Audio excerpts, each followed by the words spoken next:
Well, good evening to you and how you be. It is 12 minutes to the hour. It's Monday, January 4th. I'm hoping people can hear us. I'm hoping people can hear us. Have we tested the audio? No, Anybody who's live has got to check in right now and let us know that they can hear us. Give us a thumbs up and make sure that you know that we are live. I think we're okay. Okay. Hit the like button. I'm pretty sure. It looks like it's on, but I've had that happen before. Yeah. Well, we don't want that to happen. Share and hi guys. So subscribe. We are getting ready to talk to Scott Santens. Is that it? Santens. And he is an expert on UBI. He's a policy person on UBI. And he has quite a few articles going back. I mean, I was looking at something before that he wrote from 2018 in Medium, talking about basically that we're going to need to transition. And I'm assuming he's a yang ganger. He's I mean, you would consider him to be like as much of a yang ganger, and he's interestingly enough, he and Steve Grumbine have had conversations back and forth about the merits of, and this is one of the things we will be talking to him tonight about the differences between. And we will be talking to Steve Grumbine in another week or so. To whether or not MMT or UBI is the future, or is it possible to do both? And obviously, we hope you guys will come prepared with questions. I think that UBI is, going to be best served if we have an MMT mentality and how we're sort of handling our economy. So I think that the MMT sort of, well, especially in the immediacy UBI. Of what we're dealing with right now. But you know what, we probably shouldn't assume that people know that MMT is modern monetary theory, right? And UBI is universal basic income. Although I just saw it written as something else. Well, what did John call it? Not universal basic income. He used the U with something else. I call it Social Security for all. No, I know that, but I saw another U word that looked like it made sense. I don't know what there's something about that. No, there's, we want to get into that conversation when Scott gets on here. We wanted to come on live a few minutes early because obviously yesterday was a very significant day for the progressive movement in a good way and in a bad way. And we all know in a good way because we did end up getting in a couple of really solid progressives, led, of course, by Jen Slatemates, Cori Bush, and Jamal Bowman, as well as Mondaire Jones and Marie Newman. Unfortunately, at this very moment, we don't exactly know, if anything, if there was any type of concessions made outside of the repeal of a portion of PAYGO for Medicare for All and the Green New Deal. That had already happened. Which again... That had already happened. And again, it's a good thing, but it's not good enough. Okay, but here's the thing. What is the point of having an exemption to PAYGO if you're not going to force the vote on what you just exempted from PAYGO? So in other words, 1,000%. You're going to take healthcare out of that. So that's great. But you're still not going to force a vote on Medicare for all. So then what difference does it make? Again, it's showmanship. You know what? We don't know. We don't know and that's part of the problem. Why don't we know? Well, again, this is one of the things I think I would have gone with, what's his name that voted for Tammy Duckworth? Well, no. I think I might have voted for Tammy Duckworth with him. Well, just as to do something other than what everybody else is doing. But I got to tell you. There's no way. I just can't fathom that I would support Nancy Pelosi. Well, I no. don't understand. And again, one thing before we came online about an hour ago, I listened to Kyle Kalinski's explanation on Secular Talk, and he said, the one mistake that the progressives are making is that they're not making this a public forum. They are doing this behind closed doors. That is not the answer. You have a lot of people out here who need to know that they are fighting on their behalf. They need to see it. I hate to say it, but you know what? AOC has become the master of political theater. Why are you not doing this in full view of the public? Let them see what you're actually fighting for. Make the corporate Democrats your enemy, because they are. They are not fighting for the same things that we're fighting for. I feel like they're not. I don't know. I feel like something happens to people.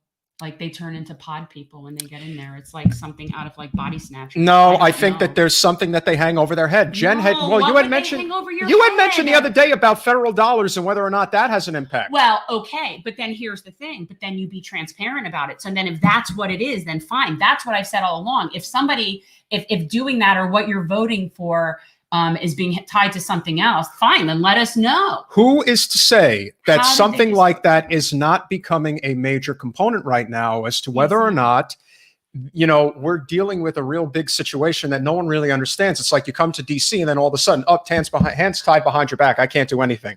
But what I do think is interesting, and this doesn't get talked about enough, there are a lot of people who go to DC who are not these elected officials who are there for a career.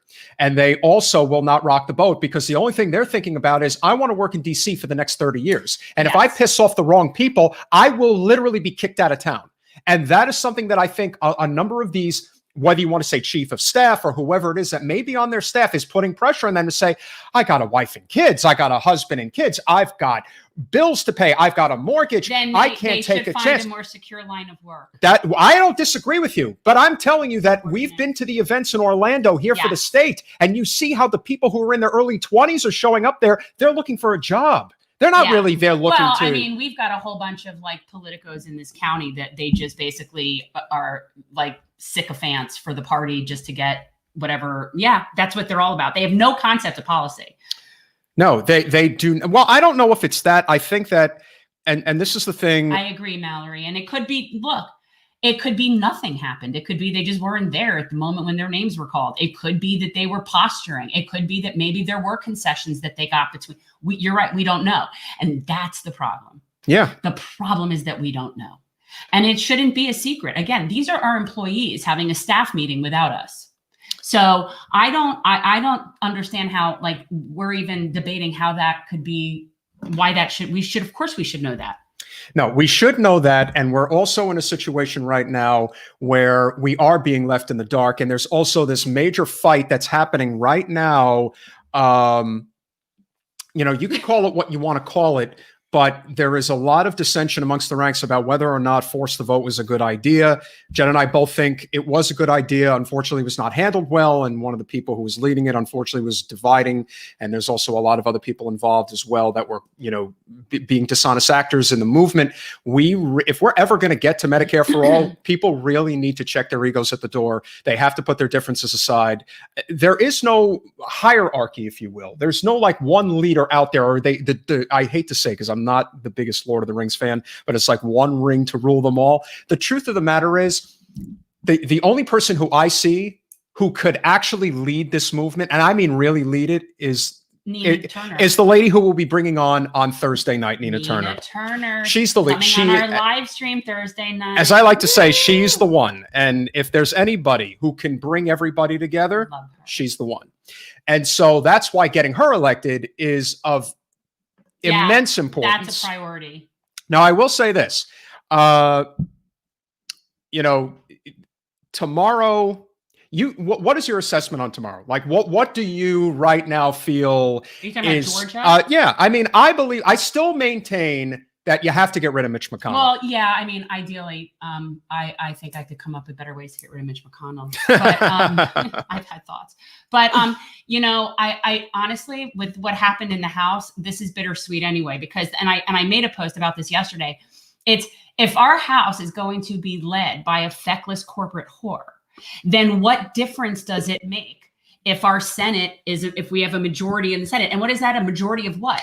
A majority of Democrats. As we all know, not all Democrats are the same. And that is a great point, because again, and Scott Santens is actually already here, and we're going to bring him in a minute. It's actually a great segue to one of the main issues that we are fighting for, which is universal basic income. You have universal basic income, you have living wage, you have Medicare for all, and obviously a Green New Deal or some modifications to that end, but and then of course ending the wars.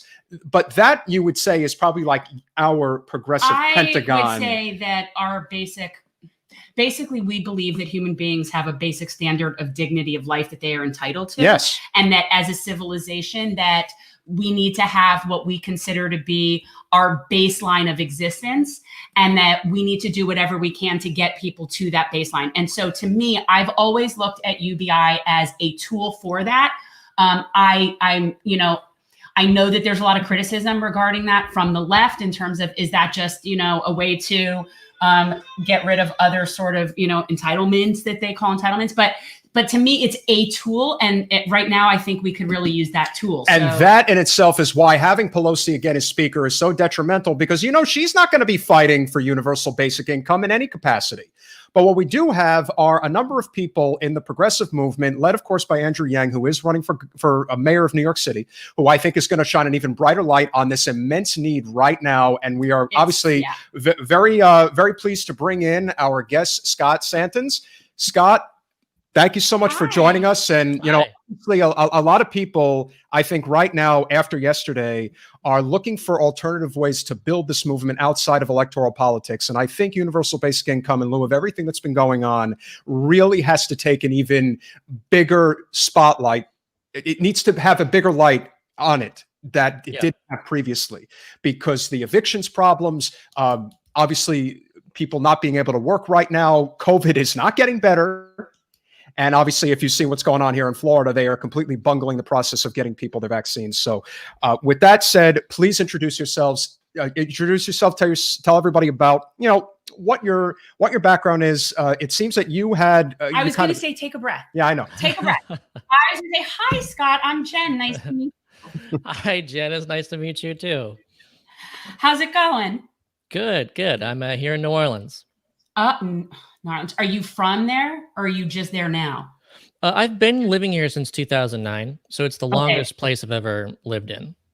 That's cool. So, okay, but yeah, why don't you do a brief introduction, like who you are, what your, skill set is, and, why you're here. Yeah.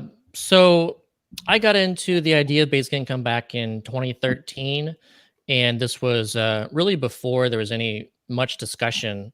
And it was even before discussion of basically the effects of automation was going on, because that didn't really happen until the Oxford report came out in later 2013.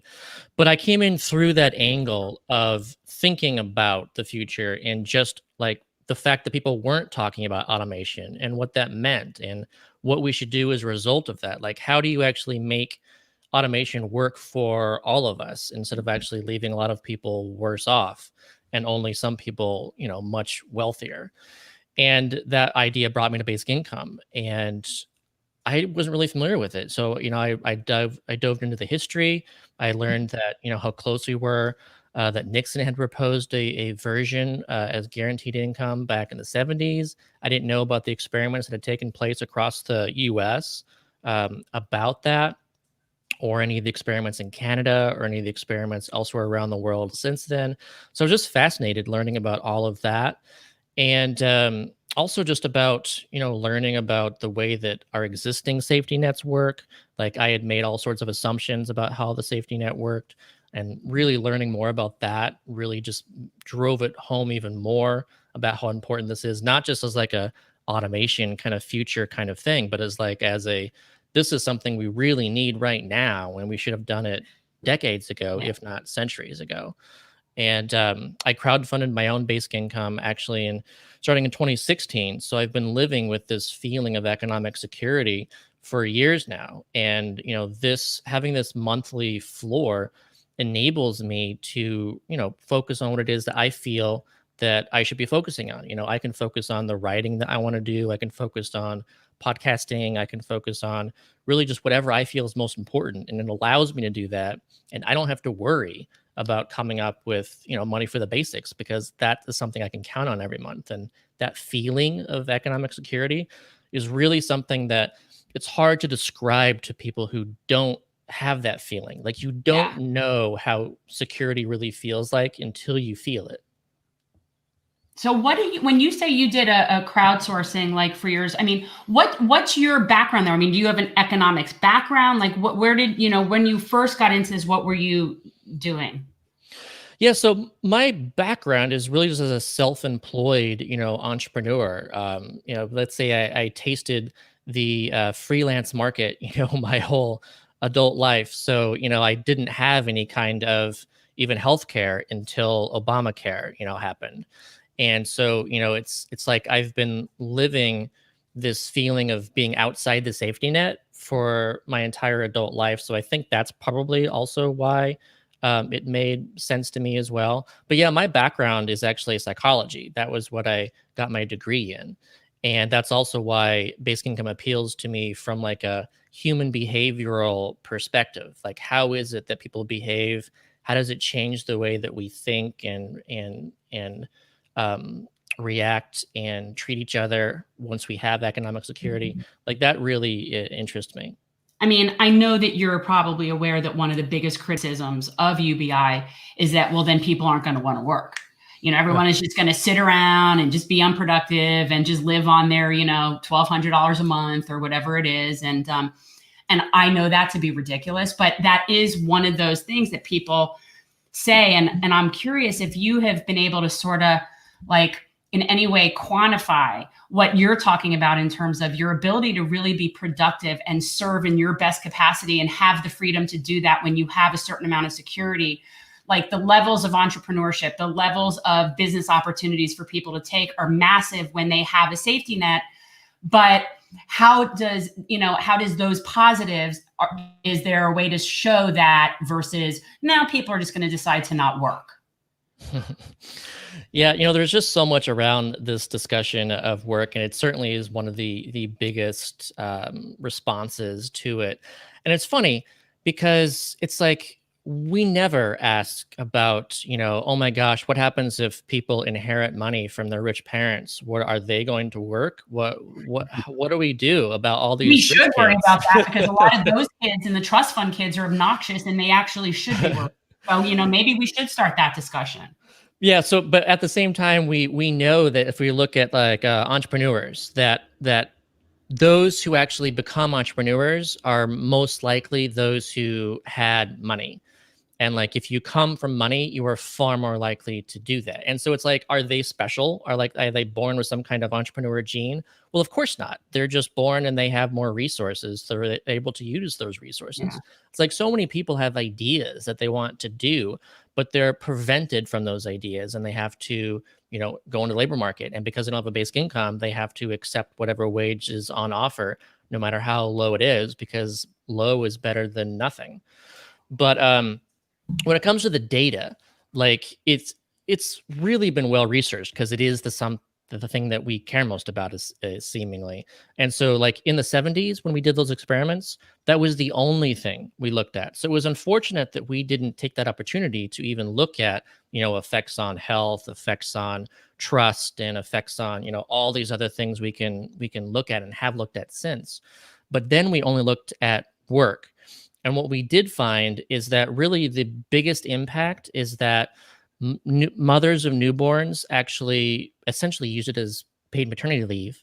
So they were able to stay home instead of going back to work sooner and care for their kids. And the other big effect too was that students were able to drop out of the labor market and, they didn't just stay home and do nothing. What they did is they went to school. So you actually had dropouts going back to high school and finishing and getting their degrees.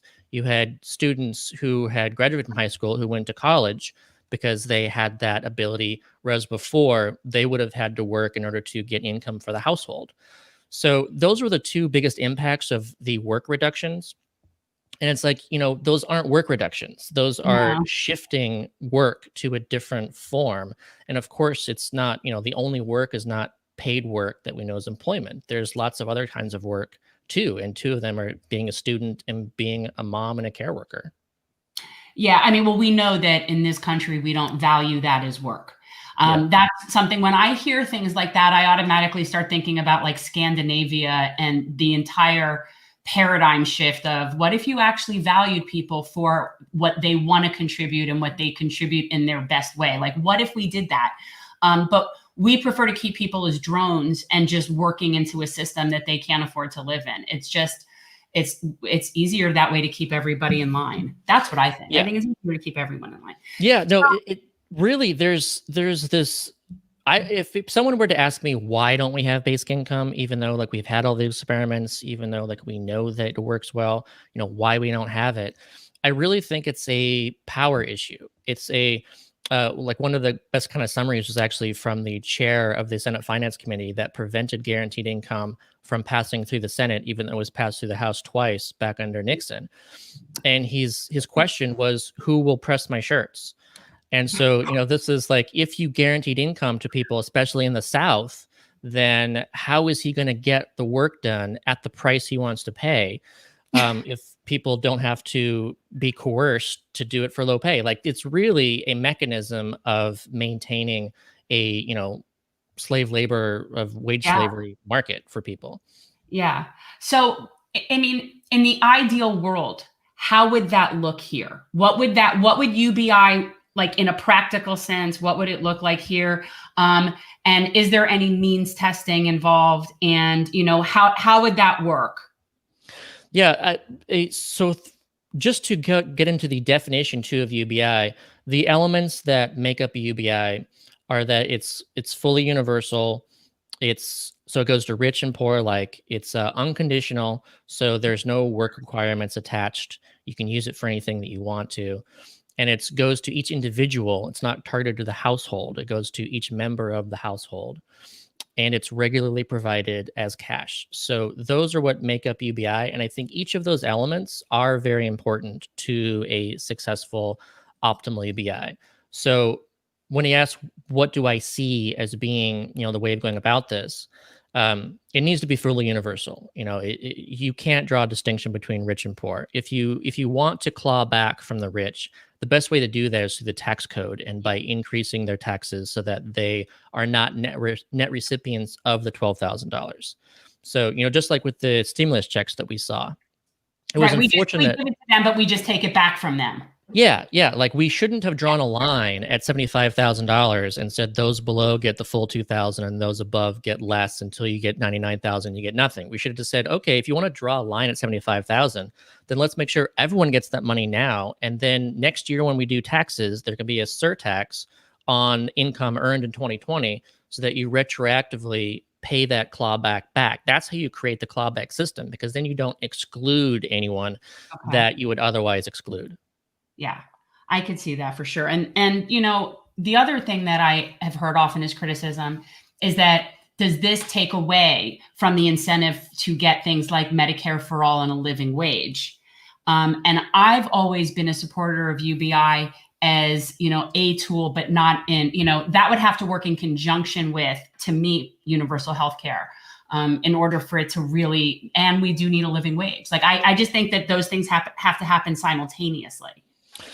Yeah, I see it as a floor, and I consistently emphasize that essentially we have a missing floor. So it's like, imagine that there was a house that we built on just a dirt foundation. Like, we didn't bother adding concrete, and we didn't bother like creating like a really firm foundation.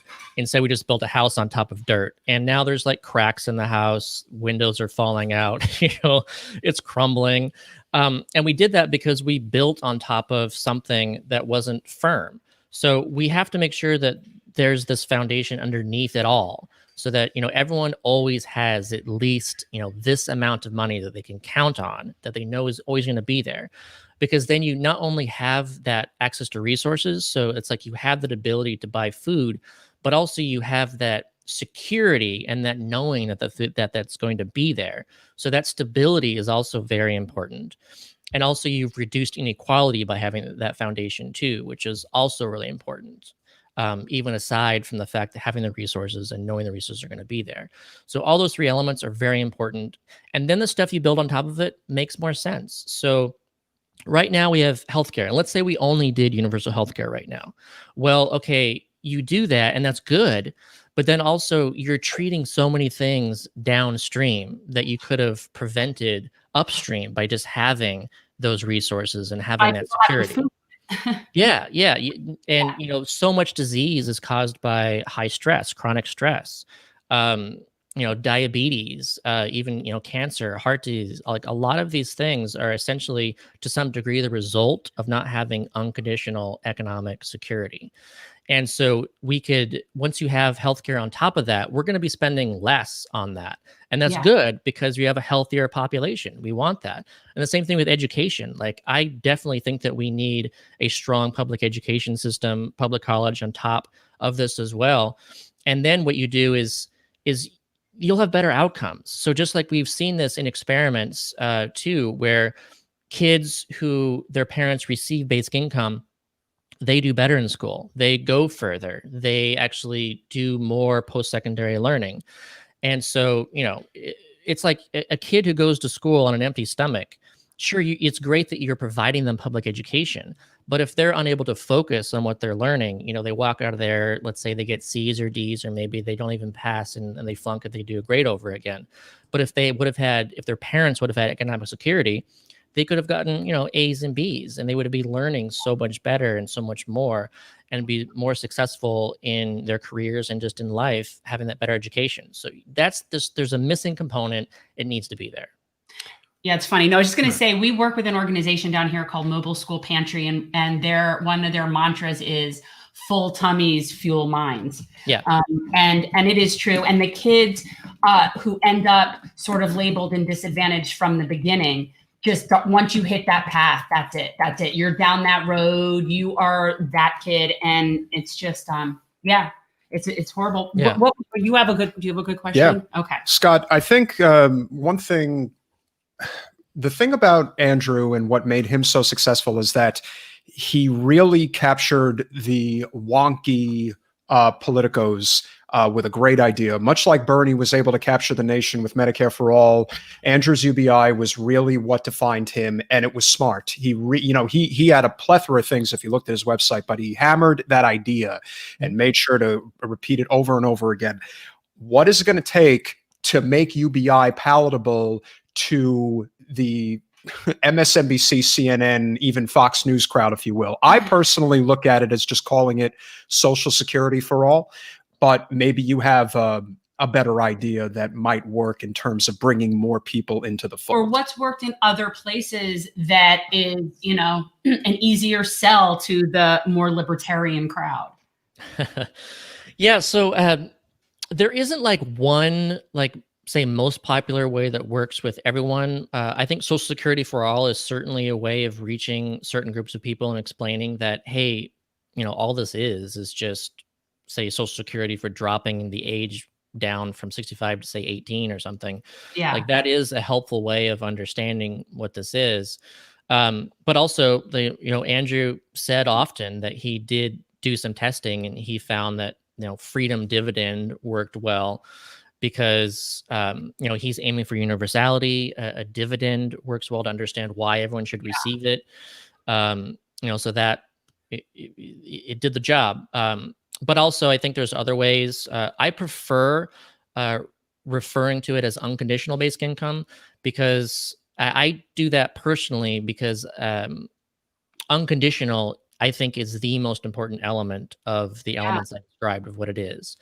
And I feel that personally, as having a crowdfunded basic income, that unconditional is important. But also, I see that over and over again from pilots. I've seen this in the Finland experiment showed this. Namibia, India, there's always someone who, if you ask them what's most important now that you've experienced this, and they describe the unconditionality. They didn't have to do anything for it. They didn't have to prove anything. It was just there. And once you know something is there, and that's it. I think that's just really important. So I stress that.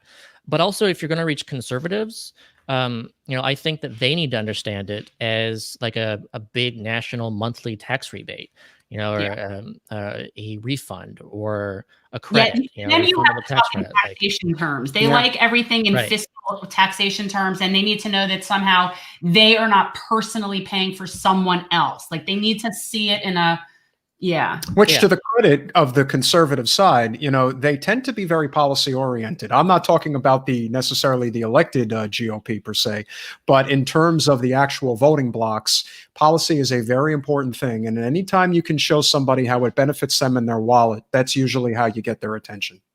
Yeah, and it's individuals, if they can understand that they get something. And so again, that's where the universality comes from in the importance, is that you have to assume that you're going to be a net beneficiary of this. And if you assume that you are just going to be paying higher taxes for it, then you're more likely to be well, I don't want that. But if you're well, I'm included, I get this too, then you're more likely to support it. And then that's why universal programs are just more supported in general. Social Security is a strong program because everyone thinks, well, when I reach that age, I will get it too. It's not only for them. It's also, I think, why the Alaska dividend has been so popular for so many years. I mean, everyone in Alaska has received a UBI since 1982.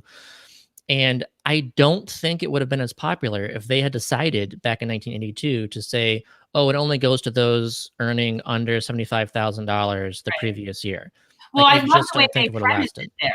The premise of it is that it's based on them getting a dividend from their joint property and what they own in terms of the resources. And I think that's the way that that we frame it in terms of, you know, this is our combined resources of this country that we all should be sharing in. And let's face it, we don't. The pipelines that are going through are poisoning our water sources. We're not getting any sort of dividend from those profits of the oil that's being put through our land. So I think if we look at it like, yeah, dividend, we're investors in this is our, and that should be, or we should be getting dividends on that. I think that's a smart way to do it. Yeah. Another thing too about Alaska is, you know, they see it as a right, you know, it's their right, it's their ownership right. And they also see it as essentially their natural inheritance. And that goes back to Thomas Paine's argument of natural inheritance, where he described that, you know, everyone upon reaching the age of 21 should receive the same capital grant as everybody else. And he saw that his reasoning for it was, well, okay, we created civilization through private property. And in doing so, we actually made some people worse off at the same time as making a lot of people better off. And so if you're going to actually prohibit access to the land, then you actually have to compensate people for that loss of access. So we were all the dispossessed of our natural inheritance. And that's where he saw it as a right and not charity. So I think that it's important that we too see it that way. You know, it's just as true that we, you know, can't live off the land. We can't just like find some spot and just like do work on our own and survive. Like we are prohibited from doing that. So as long as we're prohibited, then we should actually see it as a right to that survival income as being a right that has been taken from us. And also it not only is a natural inheritance right, but again, we should see it as a technological inheritance right too. You know, this is, you know, all of humanity is just building up of generation after generation upon the previous generations. And we're very fortunate that we're born in this time right now when all this technology exists as it is. And it doesn't make any sense for someone to just, you know, be born now and like become a multi-billionaire, right, as if they could have done that 100 years ago. Like they couldn't have done that. The technology didn't exist. So we should see it as humanity goes forward, then we should always have some sharing of that, you know, previous body of knowledge that only existed thanks to those ancestors. And going forward, it just makes more and more sense to have that technological inheritance, you know, as the dividend, especially as we're the ones also creating all the data that together even makes it more technology possible that would otherwise be not possible. I think Andrew running for mayor in New York right now couldn't have come at a better time, considering all of the, I mean, Cuomo has completely botched, you know, you want to talk about DeSantis down here in Florida. I mean, Cuomo has completely botched handling COVID. It is spreading again like crazy, and evictions are, you know, ramping up in New York. You know, UBI would be a game changer potentially for hundreds of thousands of people in New York City. And if you could speak to that, because, you know, unfortunately, you know, Andrew's the only one who really is a, you know, a known commodity right now who is pushing UBI, but New York City is probably as good a place as any, considering the wealth gap that exists. I mean, I'm from New Jersey, I know it well. So if you could speak more to that, I think that'd be very, very important. Yeah, it'll be really interesting to see just how Yang runs the campaign there, and how people react to that.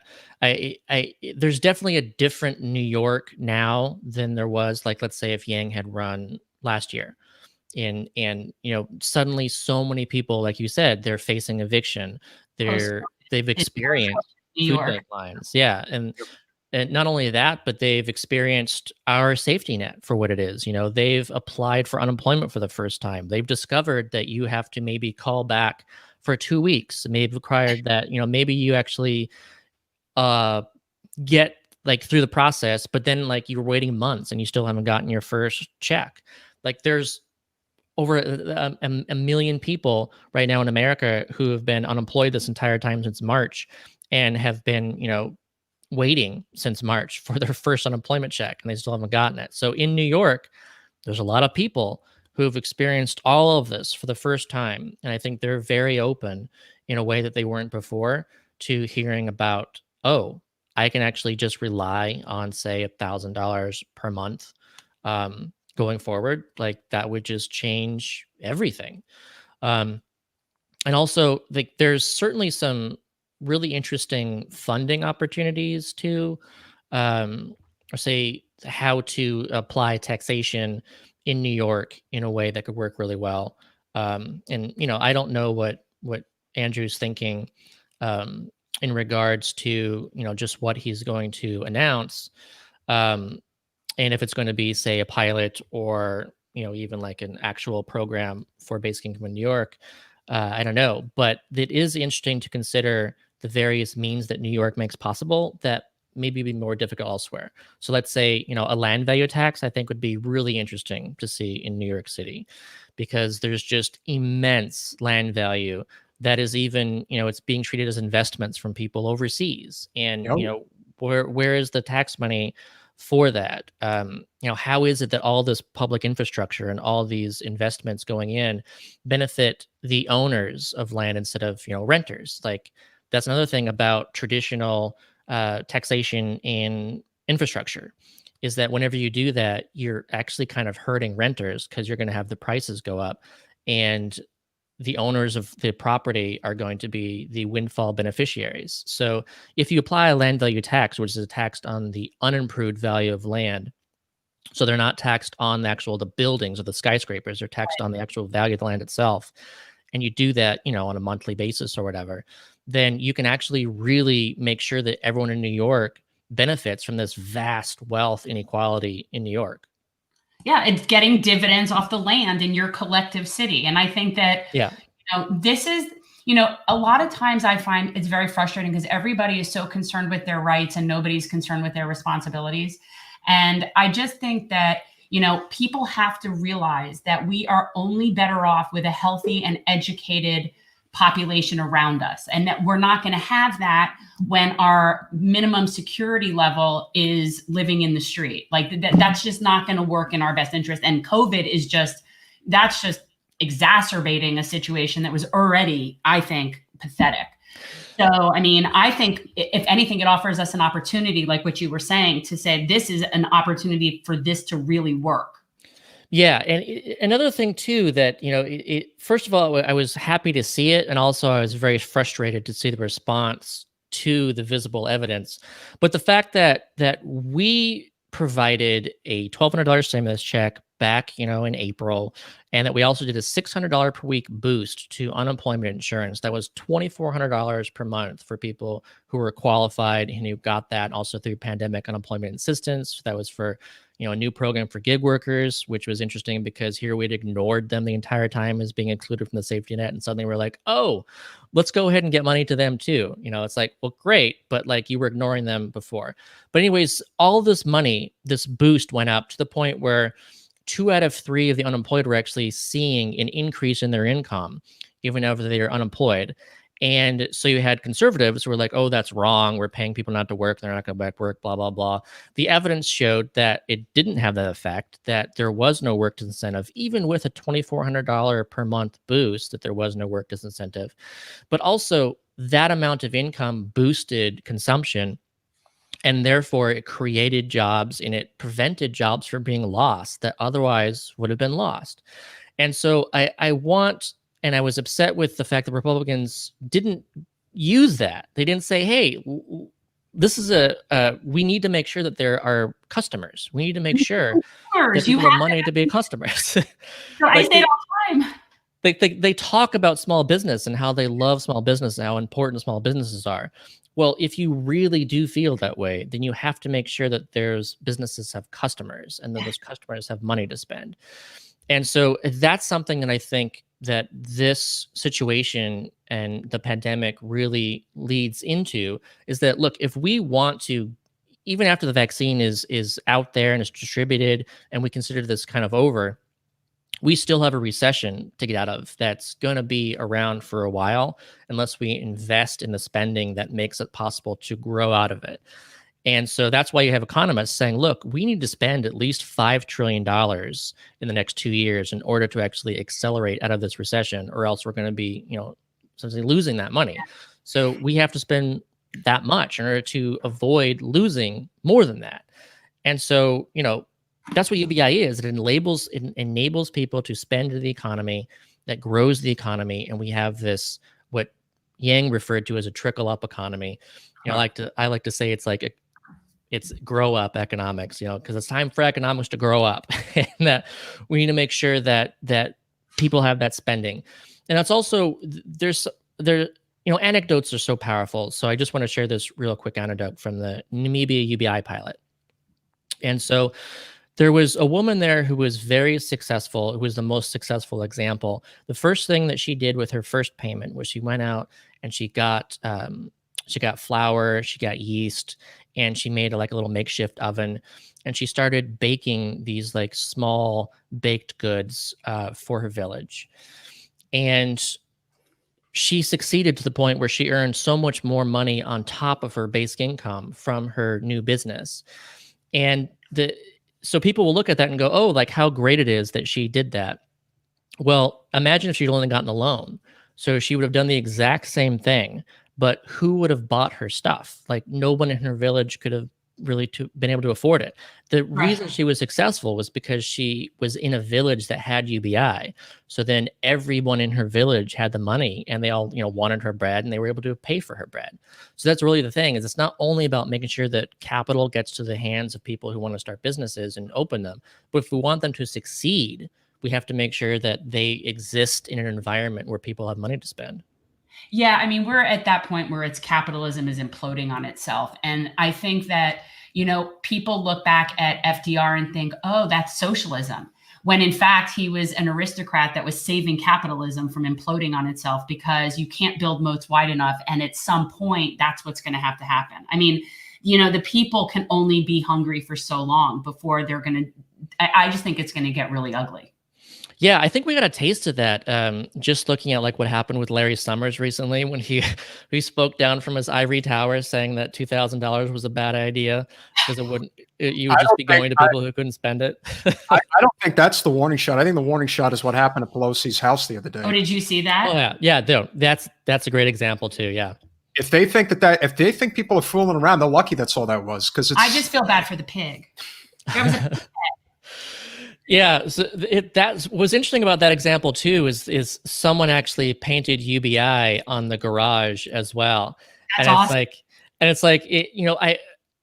I'm hesitant to believe that was actually, say a progressive or someone on the left who did that, just because of the choice of words that they used. And it's we want everything, and you have the anarchy symbol with the A perfectly in the circle. We don't know who did this. But at the same time, the fact is that was a response that both Mitch and Pelosi got essentially warnings, saying, look, we are really pissed off and we know where you live. That's a scary thing. It's a scary reminder, but it's true. And if these people are going to, prevent their constituents from living their lives and actually increasing death and stuff, but there's going to be reactions far worse than that. Yeah. I mean, I've always been amazed that this doesn't happen more. I don't understand.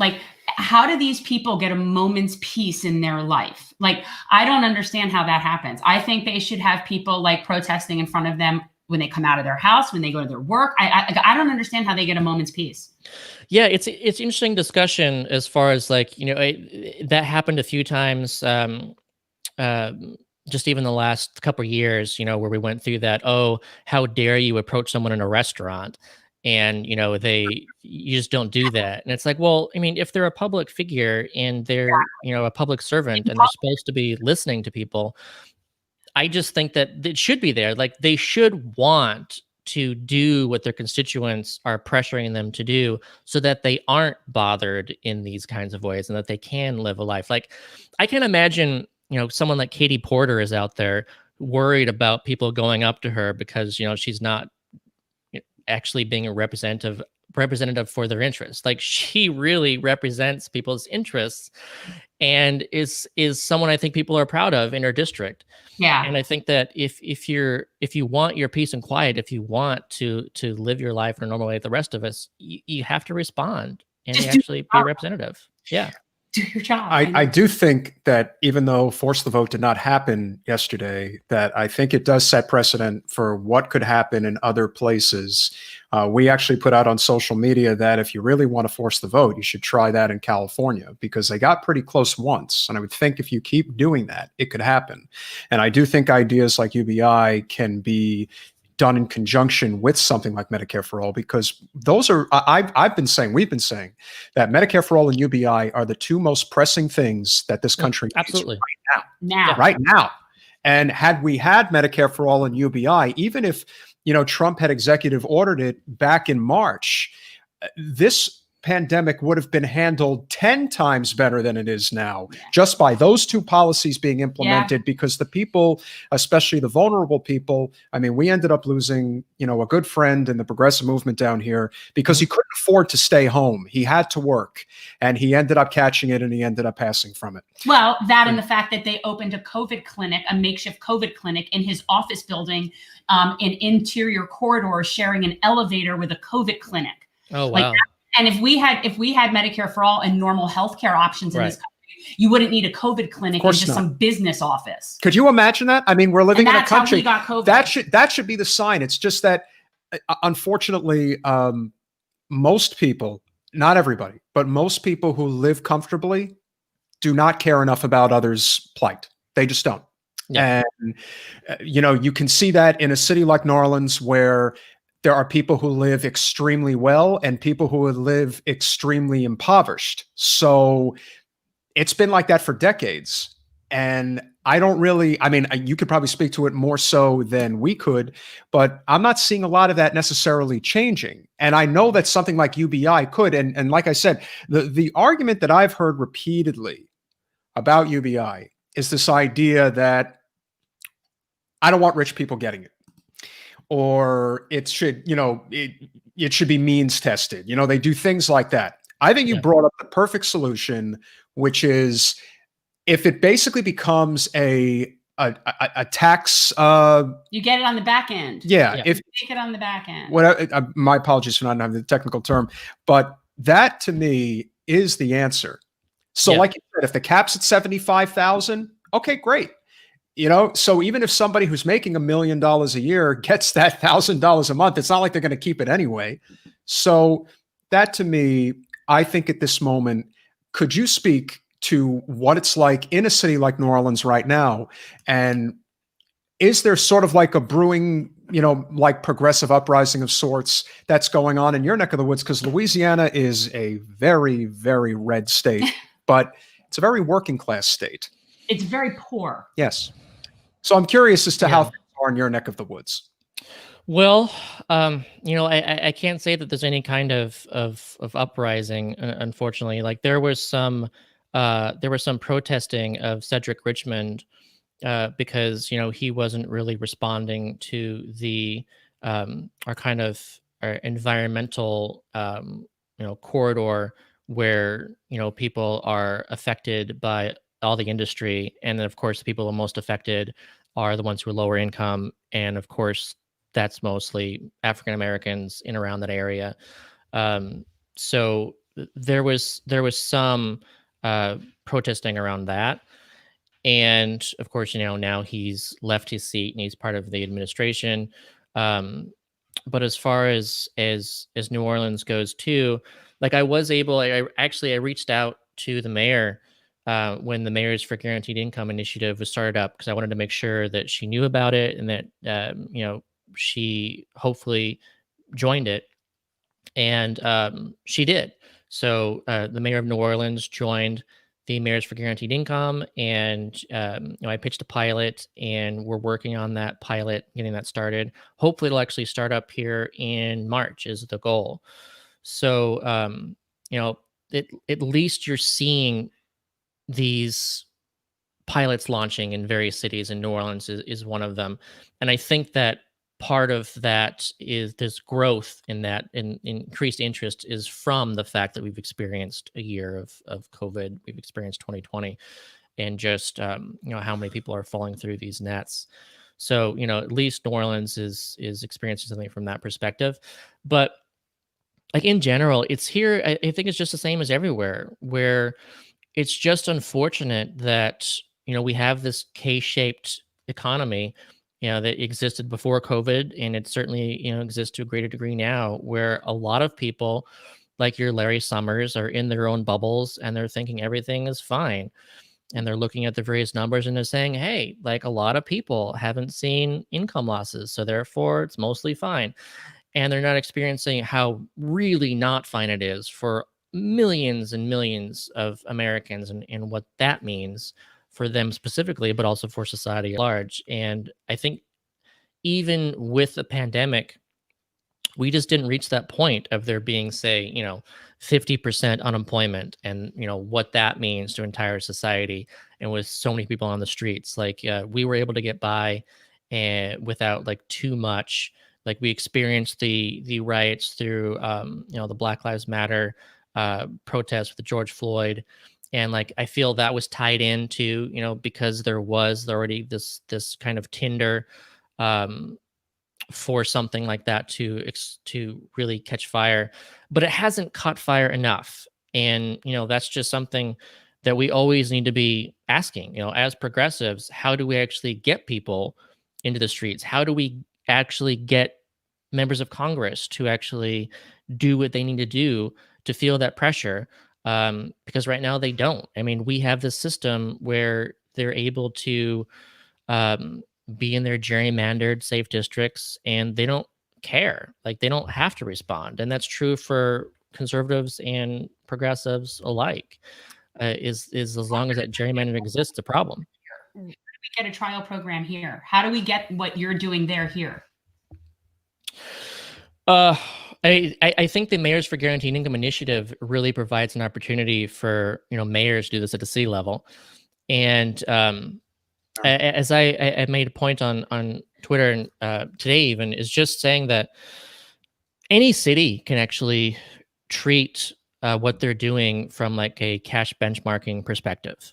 So, when we were talking about, defund the police, we were talking about reallocation of funds so that, instead of spending money essentially downstream on criminality and policing, instead you're actually doing things that make more sense upstream, and avoiding all that, and making sure that, hey, if you're talking about mental health, let's actually get people mental health instead of treating that with like police.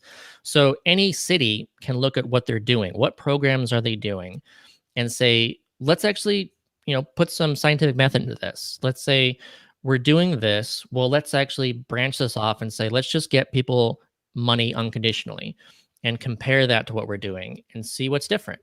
So effectively, they did that in Vancouver recently. And by providing $7,500 as a cash grant to homeless people, that actually saved $8,100 on temporary shelter services per person as a result. So that should be a clear indication of, in that case, well, let's just get money to homeless people. Like, we don't need to do this other thing that doesn't work as well, when we can actually get money to people and get them off the streets sooner and lead to better outcomes. Like, that's a housing first solution. And so, yeah, there's just so many different ways that we could look at what we're already doing, and that can be a pilot in just showing that unconditional cash can be better than that. Yeah, I'd love to figure out a way to do something like that here. I mean, Florida is not usually like the pioneer of all things progressive. No, but I do think that Florida actually has the opportunity to become a very economic populist state. It's part of the reason why Trump is so popular here. And we always lamented the fact that Bernie never made a real effort in Florida. No. It was kind of mind-boggling. They write it off. They always write off Florida and then act shocked that it's a red state. But what's amazing is this is a state, as much as any, that is driven by the service industry. It's driven by working class people, especially Orlando, Tampa. And then, of course, you do have Southeast Florida that is very driven by the service industry. And the idea that there hasn't been that economic populist message that has really been driven home, I do think there are reasons for that. I think that the leadership within the Democratic Party in the state suppresses that significantly. I think they've been doing it for a very long time, but I think there is somewhat of an uprising that's happening now.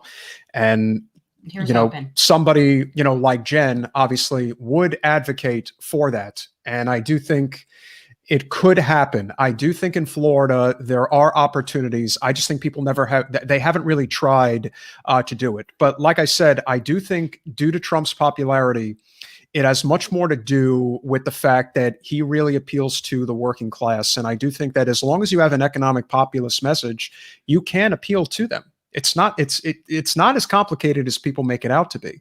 And I think UBI is definitely an economic populist message. People have just been it's been ingrained in them that you're supposed to fight for survival rather than live somewhat of a decent existence. And then they just label this as socialism and say you're going to be like Venezuela, or that's the problem.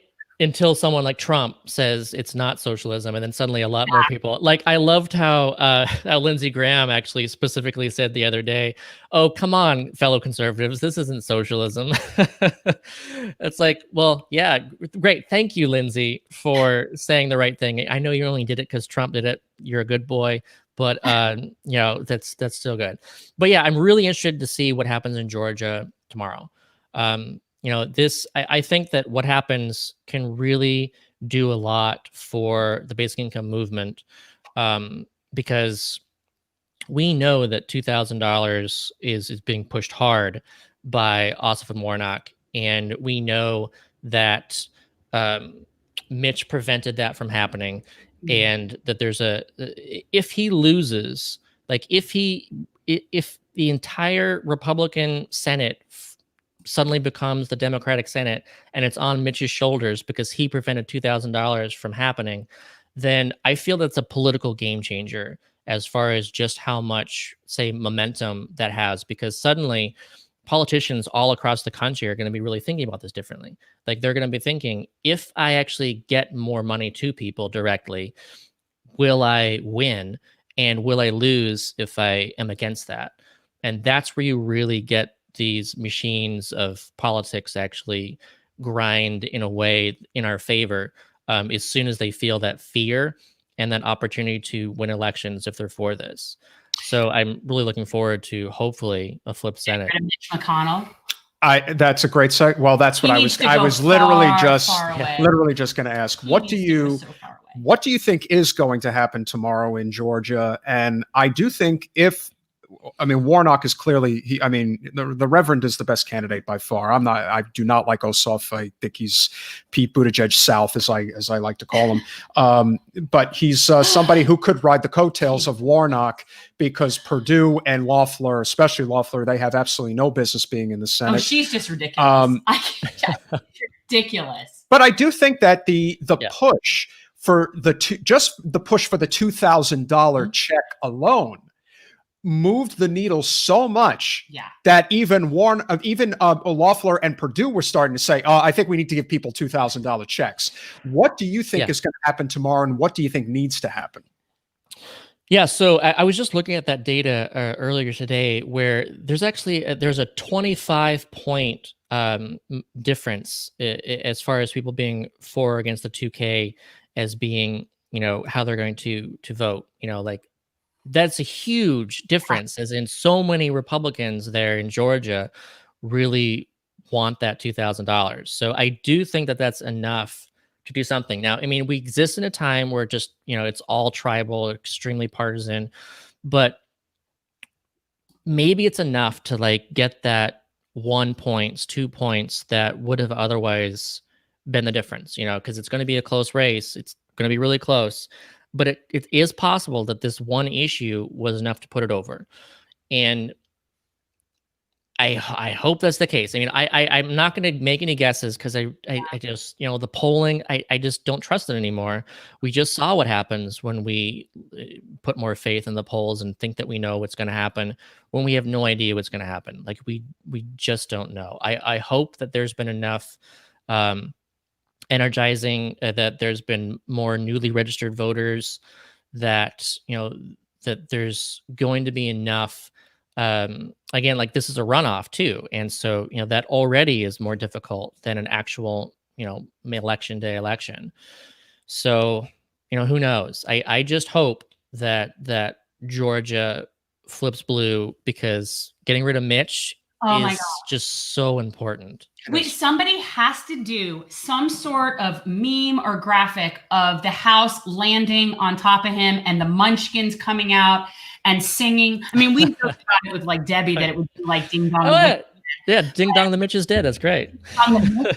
Yeah, because he has, I mean, he enjoys being disliked at if there's in a very sick, like he's he has accepted that he is going to hell if hell is like he's accepted. Couldn't care less. No. Well, no, he's like I'm not just going there. There's an office with my name on it. Right? Yeah. No, he thinks that he'll be in power there. Oh, I don't know. He's got connections. I'm not convinced that he's not dead. Because of his hand. The hand situation. Yeah. Is like The Walking Dead. That's how I think he has no soul. And this is the thing about strategy that people have to become a lot more. They have to recognize. They have to be able to adapt. I do think Charles Booker would have had an infinitely better opportunity to take out Mitch. I'm not saying he would have beat him, but having him on the ticket and having that populist message in Kentucky, as well as having somebody who could have helped a lot of other down ballot candidates, would have made a big difference. I do think whatever it takes to get Mitch out of power, you take it, just like Pelosi has to be taken out of power, even if that means, it's going to be 2 years from now. And now people have set the precedence of we're simply not going to put up with this crap anymore. No. I just hope right now there really is a populist uprising in the country. But I do think if it's going to happen, there's going to have to be an infinite amount of bridge building that is going to have to exist.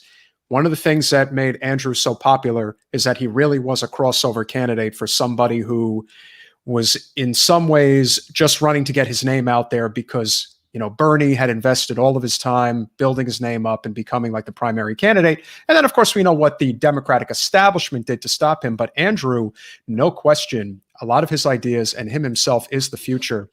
And I think UBI is the future in many ways. So Andrew builds coalitions and doesn't burn bridges. And it's just fascinating what intelligent people can come up with when they just decide to work together. It's so not that complicated. And so, Scott, that's a perfect segue to the question that I want to ask you, because it seems to me that the economic message, or the plan, if you will, going forward is sort of this, I wouldn't call it a war, but I would just call it friendly competition between UBI and modern monetary theory.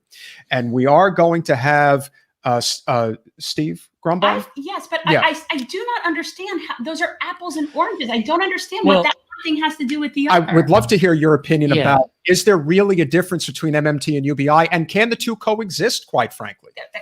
I mean, I would say that MMT requires UBI to function best. I don't even consider them alternatives. Like MMT is essentially a funding mechanism, and UBI is a distribution mechanism.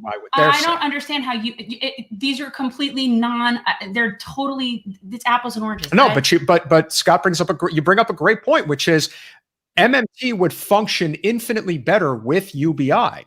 Yeah, absolutely. So traditionally speaking, MMT advocates like to talk about how, the federal job guarantee is their kind of anchor policy that really makes MMT work. And I just highly disagree with that as being, this belief that, first of all, it's ignoring all the unpaid work that's being done. It's ignoring intrinsic motivational incentives. It's ignoring all the people who, let's say, have to go through the qualification system of being, fit or unfit to work. It ignores all the existing work going on that's entirely unnecessary. And that if you guarantee work, then you don't enable people to stop doing unnecessary work. They still have to if there's no basic income. So I think that in order for all this to really function well, is you have to, again, have that foundation, that floor that this can exist upon, because the best way of getting money to people for their survival needs is to just get it to them. Just give them money. Right. Don't create jobs in order to be an excuse to get them that money. Just get it to them. And then you can have jobs in addition to that so that people can have higher incomes above that floor. And then by doing that, then suddenly, all jobs are voluntary, and suddenly all work becomes optional. You don't want unpaid work to only be the privy of those who can afford it. You want to make sure that anybody can do that. You want to make sure that people can pursue their own passion projects that may not have any earnings whatsoever until, years down the road. That you have to be able to enable that. And job guarantee doesn't do that. Nothing else does that. So you got to make sure they have that floor. And I like MMT as being a explanation of, where money comes from, what taxation is. Like, there's a lot about it that I like. And I don't see it as anything different at all. In fact, I plan to write a big article too about MMT and UBI and how UBI can actually utilize MMT and how MMT needs UBI. So I will get into that in more detail on my own. But yeah, I totally believe that there's no issue there. And I wouldn't even say there's an issue with the job guarantee. I would say that I would prefer that we should really focus on stuff getting done that we need to get done versus making sure people are employed. Like, yeah. I don't want us doing things that we don't necessarily be done or are done really inefficiently just because we feel that people need to be working in order for their lives to have some kind of value or dignity or worth or something. Like, I want us to be investing in like infrastructure that we really need. I want us to be investing in like real, like tangible task kind of goal completions. And then what's the best way of doing that? So let's like build a bridge somewhere, but let's do it with as few people as possible, with as most machinery as possible, and get it done as quickly and best quality as possible. Instead of saying, well, we're building a bridge, so let's hire like 5,000 people because we can. Like, right. I want to get away from that and more towards, efficiency and making sure that people are doing what's important to them, that there's better skills matching, that we're utilizing intrinsic motivation versus extrinsic motivation. Yeah. I also was just thinking about how, UBI works with something like the Green New Deal when we're talking about just transitioning our whole economy over into green energy. And there's always this concern about job loss. There's always this concern about job loss. And I maintain, just like I do for Medicare for All, that people that file papers can file papers in any industry. And for the most part, people's jobs can be transitioned for the most part. And that, yes, there's going to be some people that lose their jobs. And that's really sad.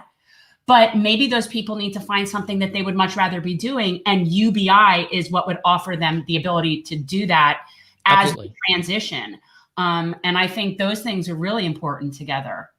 Yeah, I mean, so many people, again, are doing jobs not only that don't need to exist, but we don't want to exist. So, there's like, let's say, in the Appalachian, in coal country, like there's people still doing that job. And they're doing it because it's really like, it's not only like a higher income job, but it's got just like this community prestige also tied to the fact it's a higher income job. But it's something that we as a society should be getting away from. And what you cannot do is say, you need this job or you get $0, or you need this job or you get, say, disability income through SSI.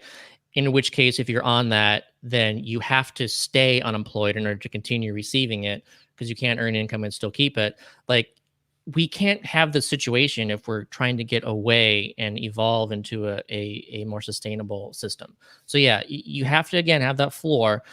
And then you'll find that people are making better decisions, that they're, choosing jobs that make more sense for them, that they're creating jobs through their own entrepreneurial desires for an idea that they have that, and again, they have customers, so many people in these coal country places, there's just almost a scarcity of money.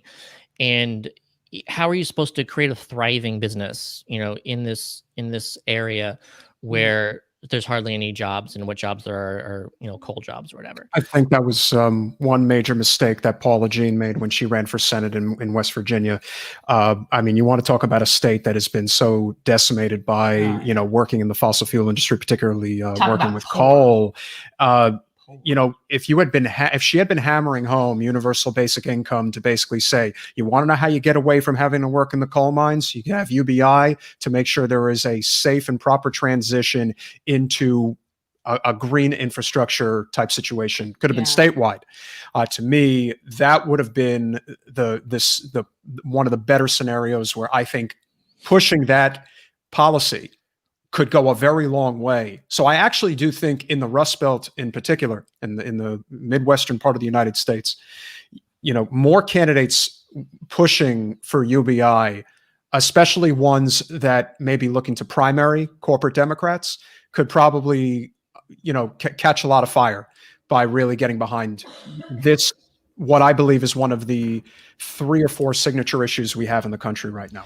Yeah, and it needs to be seen as, even AOC, she made this mistake when she first started the Green New Deal. And remember when like the kind of messaging was leaked that wasn't actually part of the Green New Deal, but it was like a separate thing. And then part of that was like she wanted to make sure that people who couldn't work got money. So she was, talking about basic income as being part of the Green New Deal initially, but then she got this huge pushback and started not talking about it anymore because of this framing of, essentially paying people not to work or, paying people who can't find work.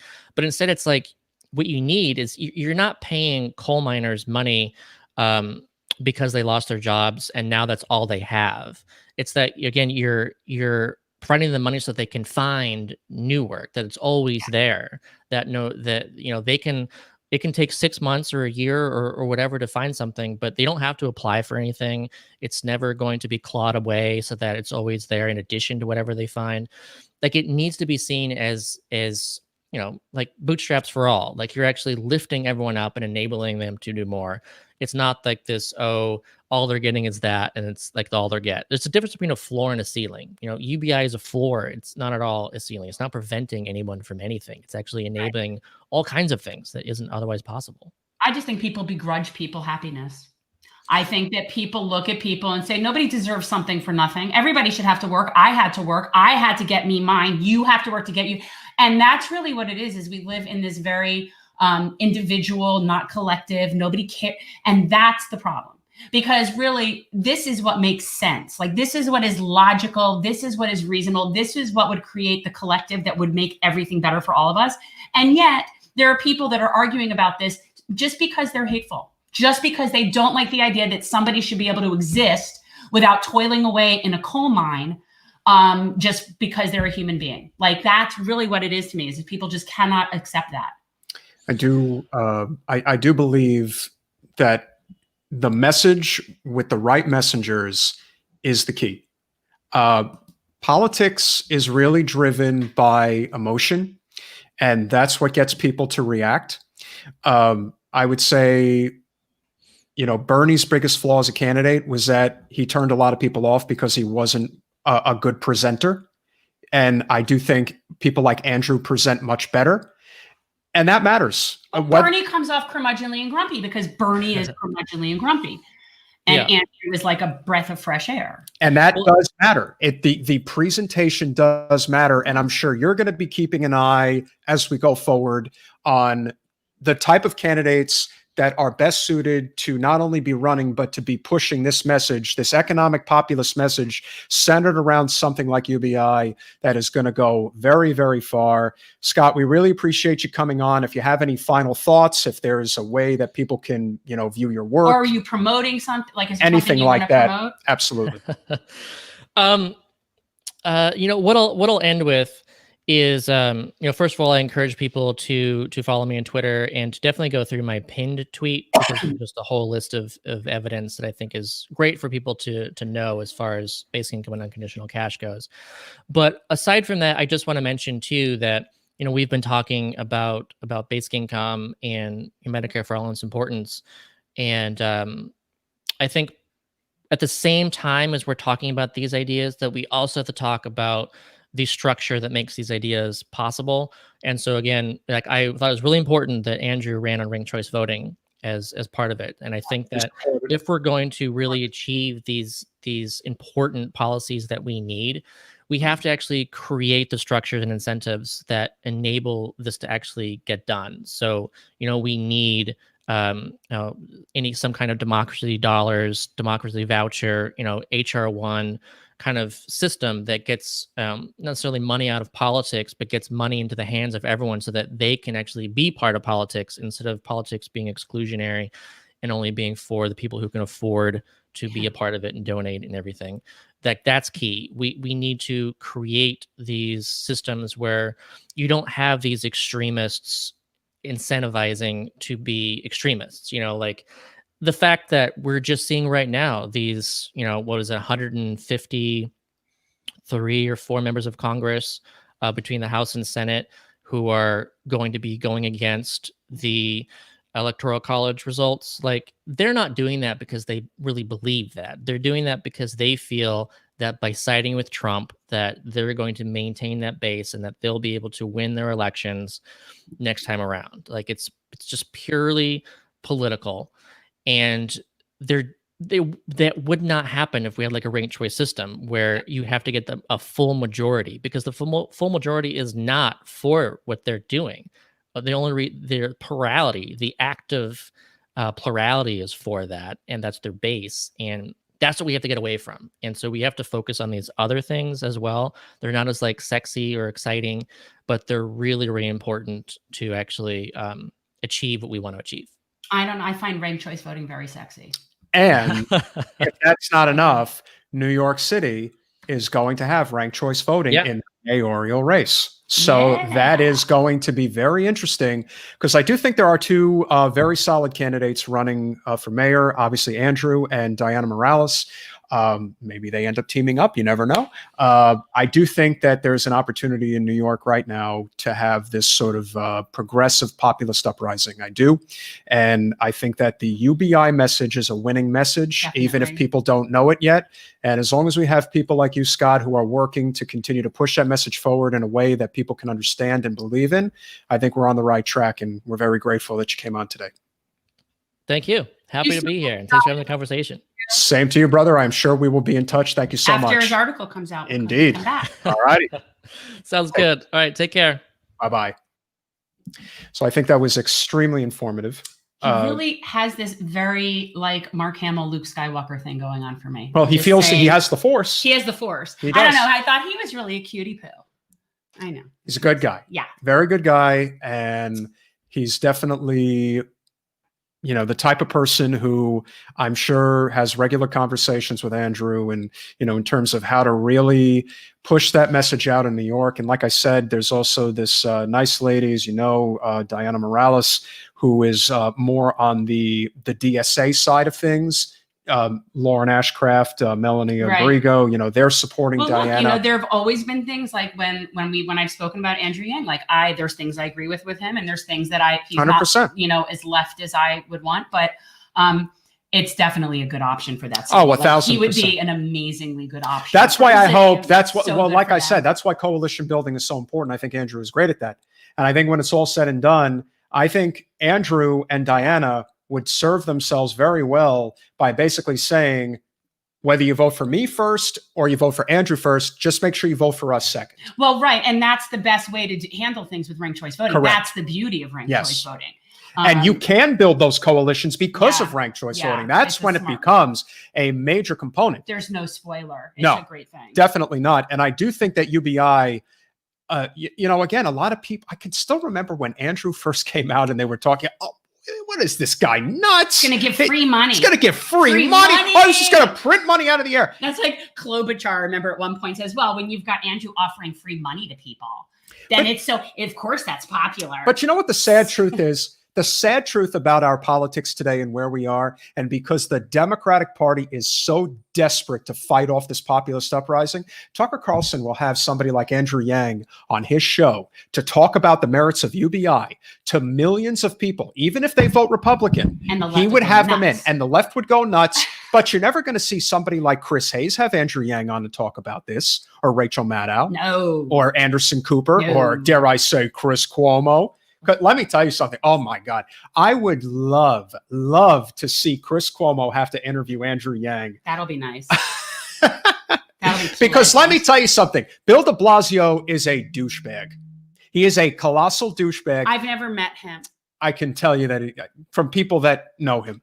A colossal douchebag who could never be a great favorable foil to somebody like Andrew Cuomo. Somebody like Andrew Yang is going to make Cuomo look like the villain that he really is. Yeah, he is, because Andrew Yang is so likable. He is. I know. And Andrew Cuomo is not. No, that's it. Because Andrew Yang is just one of those people, like, everyone likes him. Even if you don't agree with him, you like him because he's likable. And the other thing that people have to remember, which is very, very important, I will say this until I'm blue in the face. You cannot emphasize enough how powerful corporate media still is. Because when they do surveys about potential presidential candidates or gubernatorial candidates, whoever gets stuck on MSNBC, CNN, or Fox News the most is very often who is going to be at the top of these polls, because that's who answers these polls. And the narrative becomes a thing. Old people with landlines. So when Chris Cuomo is constantly interviewing his brother and they're having their Cuomo party hour, they're going to... Cuomo.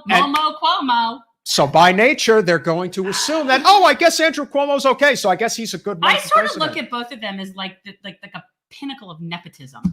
Like the two, like I just feel like they're part of a monarchy. Well, Fredo. I would. That's a slur. It's awesome. It was awesome. That's a slur. Yeah. What? But it's calling you a feckless fool is what it's calling you. But I don't think that feckless fools are a protected class. No, but what it also shows is you could tell that Cuomo's a real he's got some chip on his shoulder. He is Fredo. Big time. I don't like the concept of monarchy. And I don't like the concept, like it was the same thing with Lacey Clay in St. Louis or anything. I don't like the concept of monarchy. That sort of defeats what we're doing here. So the fact that there's just all these Cuomos doesn't make me any more pleased than all the different Bushes or Clintons or any of that. It's enough of that. The elitism is stifling. That is the scariest thing, because that is something that unfortunately the 65 and over demographic, they are very comfortable with the Bushes and the Clintons. And, look, I hate to say it, but there's going to be a push for Ivanka, for Don Jr. Oh my God. There's people who, unfortunately, they're all caught up in the celebrity BS. Well, the name and all that.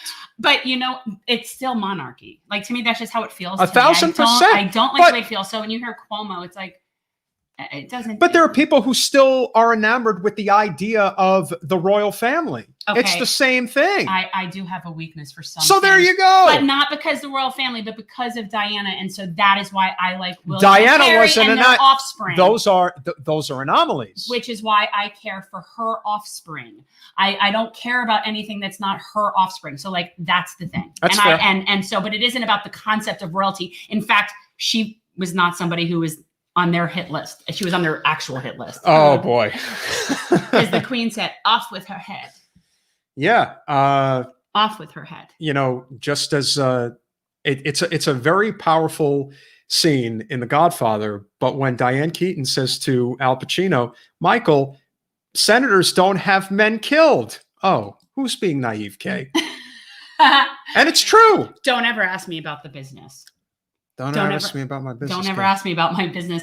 It's sort of like, just some things are better left unknown. There's some things the family could talk about at the dinner table, but you can't talk about it with regular people. That's how honestly, though, I kind of feel like that when I see people like Chris Cuomo. I feel like he is kind of thuggy. Well, he comes off like a thug to me. He is Fredo because he couldn't, again, just remember, with all due respect. I think it's brilliant that someone even just thought of that in the moment to say that to him. That's what's so... And the fact that he snapped over it. No, that just proves that he is Fredo. Yeah. But just this how clever somebody was that they thought of that and got What's up, Fredo? Really, exactly. What'd you call me? Exactly. What? And the fact that I thought your name was Fredo. Oh my God. The fact that he kept going with it was great. Even great. Awesome. But the truth of the matter is, this is what I would say to Chris. Just remember, you're only a network anchor on CNN because your last name is Cuomo. Your father is the reason that you have that job. That's the thing. They're a pinnacle of nepotism. Think about how many more qualified people there are that should have that job, and they don't have it because you have the name. Somebody off the top of my head, Cynthia Nixon, I think would have been much better at that job. So, that's who I liked. Cynthia Nixon should have your brother's job right now. But unfortunately, you did everything in your power to make sure that your brother kept that job. Oh, I thought I'm sorry. I was talking about Andrew. I'm sorry. I was off of Fredo. No, but the irony I was of on that. to the governor thing. I know that Cynthia Nixon wasn't trying for Chris's job. The only good thing we could say about Chris Cuomo is that we did run Jen's campaign ad a number of times on his show, and a lot of people saw it, and that's a good thing. So I guess in that way we can say that Cuomo's good for something. But simply put, this is true. Mallory's right about this, though, too. Yes, because it was an Italian slur, not just a slur on his feckless, weak little self. It was a slur on the entire Italian ethnicity to refer to him as Fredo. But yes, I agree. That is exactly what. As if Fredo is some like offensive Italian slur. No, the reality is people are enamored with money and power and fame. You know, look, we know that AOC is doing it in one component as a career. There's no question that she is. The only thing I hope, Jen hopes, and I'm sure everybody else hopes, you do need that star, that crossover star. You need someone to be a leader that can do this. You need someone to be a leader, not just who's right on policy. She is sticking to her guns on the policies we need, as well as the corporate special interest money, and refraining from it. Exactly. As long as she's fighting for that, and if she has to do her dance with the bourgeois crowd, but if that's what it's going to take for us to make Medicare for all, UBI, and the like mainstream, then that is the sacrifice that we are going to have to make. I do not agree with what Jimmy and a lot of other people said, that Alex is a sellout and that the other people are sellouts. I don't either. Do I think that they are politically weak in some respects? Yes. I think that they don't fight the way that you need to fight, which is like the Tea Party fights, and basically run a bull through a china shop. I do think, though, that we do have to build these bridges and not burn them. You can be angry, but this whole burn it to the ground, it's not going to work. It's already hard enough to have to fight. But imagine how many things we can accomplish if we just use the tools that are in front of us right now. As an example, in this county, we have a 350 committee seats filled. There are 1,100 total, which means 750 of them are not filled. If we were to fill them with young progressives, for example, don't even have to be young, just people who are not interested in the corporate duopoly. Imagine what type of change you could have if you just were willing to put in the work. We need more people. That's how this is going to happen. The tools are there. This idea that you can't take over the Democratic Party from within, it's BS. You actually could.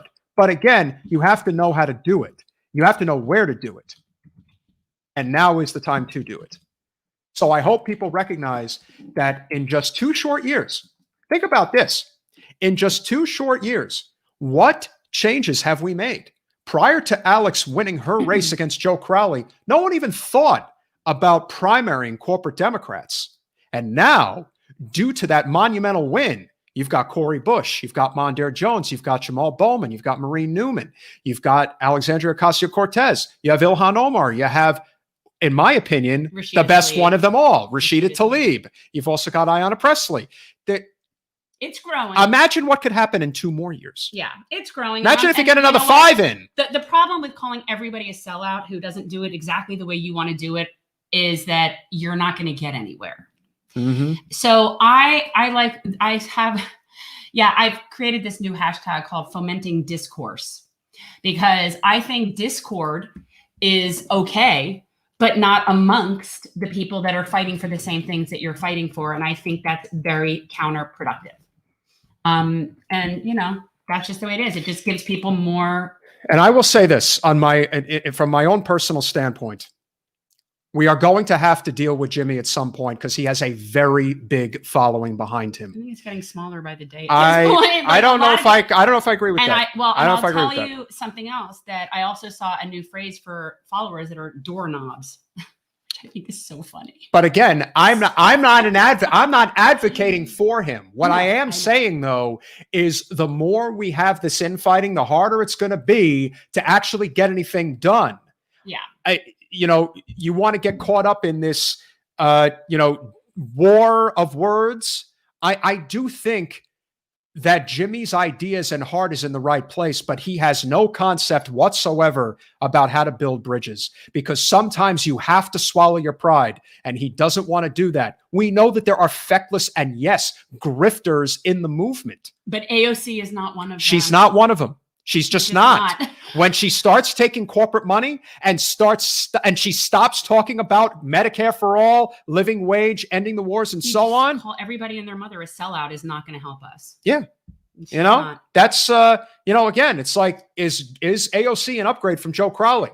Is Cori Bush an upgrade from Lacey Clay? Is Jamal Bowman an upgrade from Elliot Engel? And I get what he's saying is that, but fundamentally, what are they doing? And I get that, because until we see something tangible, it is still left up in the air. However, yelling violently at people and calling them sellouts is not going to help. And here's an idea, and we'll leave you guys with this. Forcing the vote is actually a very good idea. And I do think it should have had more teeth to it, as David Sirota suggested, as we suggested, that was not enough. Now, we don't know for sure what happened behind closed doors. You want to continue force the vote? Go force the vote in California, because California is very close to Medicare for all. They had it literally at the doorstep. Yeah. And Anthony Rendon, the Speaker of the California State Legislature, shot it down.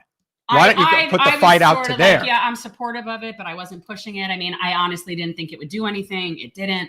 I also think that the idea of forcing people to a vote when they know it's not going to go through makes them more likely to say they'd support something that they wouldn't really support. The key, do you see how you did that? Yes. See how you did that?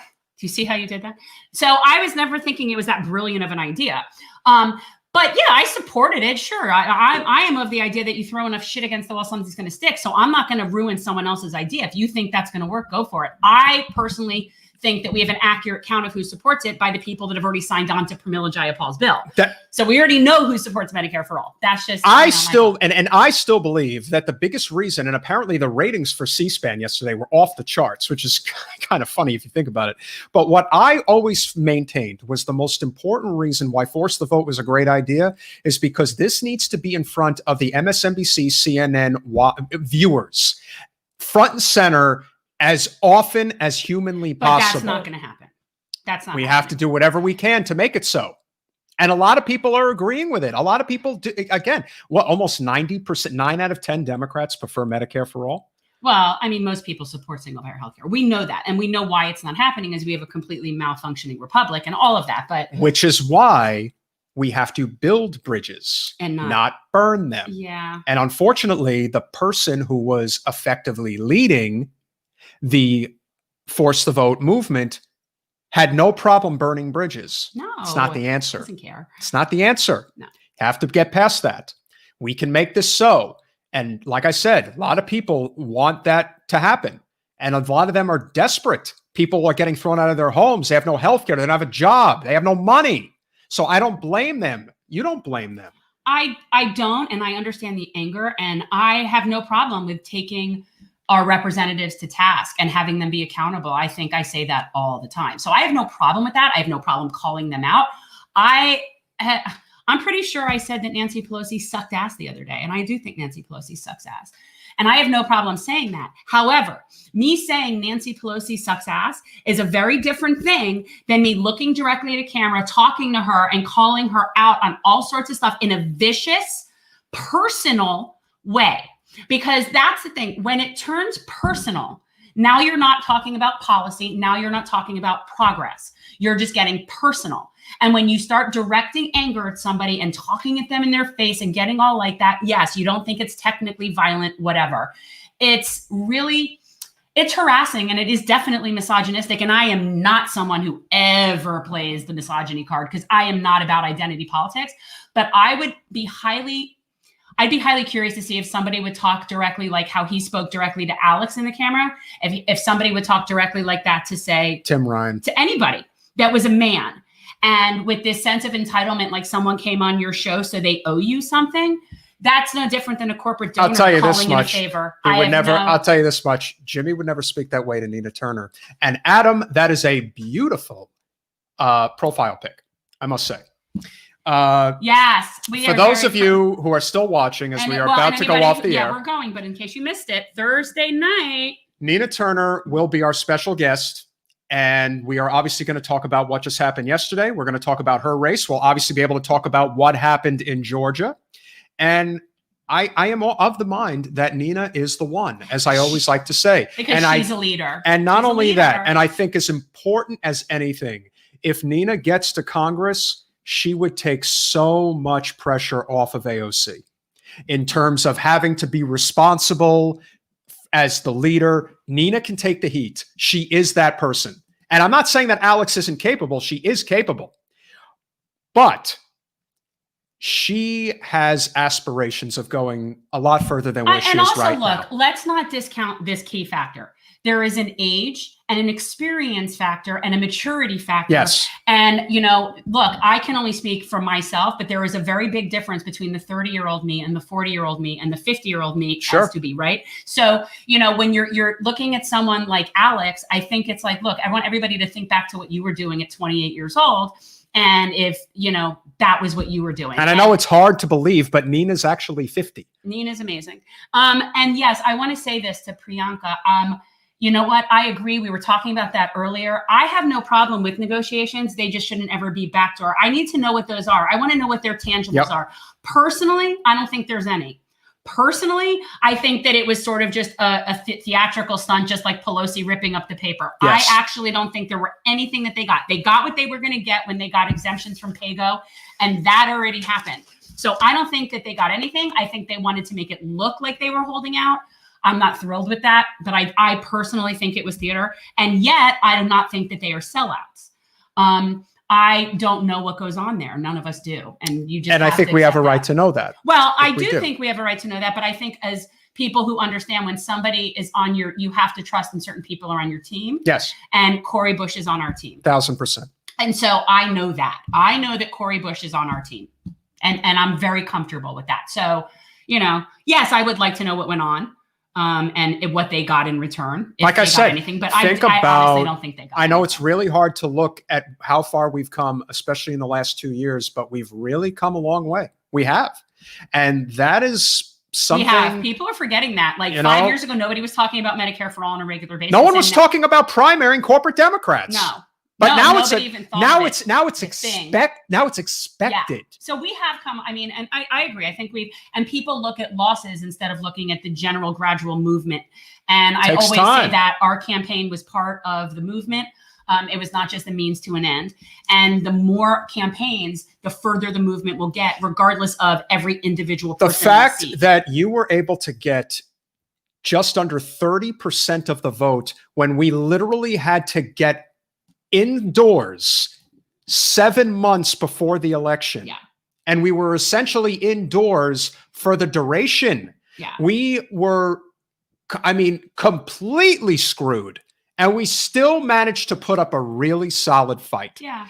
The reality is people are desperate for change. They either don't know it yet, or they just haven't had it presented to them the right way. That people are just so defeatist that they don't see light. That is 100% true. And I actually can say that there is light at the end of the tunnel because we see it. We do see it. It's just, it's hard to wrap your head around it because we've been brainwashed for so long that good things aren't possible. And that, in many ways, is the legacy. Thank you, John, for proving that people can grow and develop over time. Yeah. I believe in personal enlightenment. And John, I can tell you, I was 19 years old in 2003 when I was literally sitting in one of my lectures in political science at Rutgers, listening to fellow students say we have to go into Iraq and liberate their people, and thinking, are these people nuts? Like, are they literally out of their mind? I will say that I've always been anti that. I've always been anti-war. But if you can't see the scam that's being pulled on you, I don't know. I mean, well, you know what's funny? It's like I think everybody has their awake moment when they do hopefully. Yes. And some people haven't had it yet. Like for me, I knew that there were no weapons of mass destruction. Oh, yeah, of course. I knew it then. I remember saying it then. I remember having conversations with the judge I was clerking for. Like I remember then saying, "No, this is a ruse. This is a ruse. Manufacturing consent." Like I knew it then. So for me, I knew that one. And then every subsequent one is obvious. And think about it. Back in 2003, we were just we didn't even have Facebook. Facebook came in 2004. So we only had MySpace at the time. I didn't have So that. It was I too didn't have complicated. MySpace. See, I didn't understand it either. was I thought way it was too way, that's why complicated for me. you're thankful. One thing you could thank Mark Zuckerberg for is that he actually gave us a platform to start with something that we actually would want to use. But the point is, could you even imagine what it would have been like for the Bush administration or any administration today, 10 years ago, trying to go into Iraq, knowing full well that the vice president of the United States was the CEO of Halliburton? Well, right. The profit motive is just, it was absurd. It was just so clear. And then Cheney's like, well, I'm not affiliated with them anymore. I mean, don't mind my stock options, mind you, but I don't work there anymore. Yeah. And you can't make that up. So like, yeah, no, I agree. You know, at some point, everybody needs to realize that we haven't been fighting for freedom since World War II. No. Everything since then has been for profit. Just remember, the last president who decided that he literally was going to take on the CIA and the military-industrial complex and say no to everlasting war took a bullet in his head in front of countless people. And from that day forward, when Jack was assassinated, it basically was to put out there to say, the president is not the leader of the free world. The people you can't see are the leaders of the free world, if you even want to call it free, because I don't really think We're it is. not free. No. How are we free? We're not free. We're choosing between shit and shit light. How is that free? They can stop one man. They can't stop every man and woman and child. That is how it can happen. We have to stop finding reasons not to get along and find reasons to get along. It's hard. People are really, really annoying. I'm sorry, but this is what I've realized. Like, I like persons. Like, I can like a person. Yes. Once there's a group of people, The group then it's a dynamic, mess. the pack Then it's a mess. mentality, it's so dangerous. So That's why I like persons, but I don't like people. And that's the thing, because once you get more than two people together, it's a shit show. It can be. Well, I mean, yeah. And hey, listen, just look on social media when everybody attacks. It's like, if it's one person, it's not so bad. But when everyone's piling on, it's so bad. People just like to fight. People like to fight. Yeah. But you know what? Knowledge yes, is- Mallory, we are only free as the least free among us. And as far as I'm concerned, we still have human beings being born in captivity in certain places. So, you know, that's not free. On that note, we're very grateful for everybody who tuned in today. Check out us Thursday when Nina's on. We're going to do some promoting, and we hope to see you. And guys, remember, we're trying to get to 4,000 viewing hours. I don't know what the exact count is right now. So just watch the videos. You don't even have to actually on watch YouTube. them. Just push play. On YouTube. On YouTube. YouTube. Very so important. Generational Change. Subscribe on YouTube, guys. We'll see you on Thursday. Peace out. Bye.